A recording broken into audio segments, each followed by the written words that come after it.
ভুল পদ্ধতি দিয়ে সঠিক ফল পাওয়া যায় না, এটাই মূল সমস্যা। যশোর কালেক্টরেট ভবনের পেছনের দিকে এই জায়গাটি দেখলে মনে হবে যেন কোনো যুদ্ধ শেষ হওয়ার শহরে এসে এইমাত্র প্রবেশ করলাম।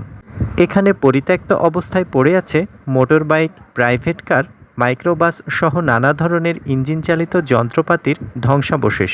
সময় অসময়ে নানা ধরনের দুর্ঘটনায় পতিত হওয়া যানবাহনগুলোর চিরস্থায়ী ঠিকানা হয়েছে এখানে।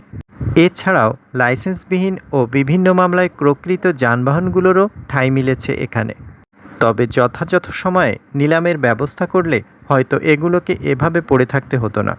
ভিডিওর শুরুতেই আমি বলেছিলাম, পদ্ধতিগত ভুলের কারণেই সবসময় সবকিছু সম্ভব হয় না। এসব পদ্ধতিগত ত্রুটি কাটিয়ে উঠতে পারলে এগুলোকে হয়তো সম্পদে পরিণত করা যেত। এ ব্যাপারে আপনার সুচিন্তিত মতামত অবশ্যই জানাবেন।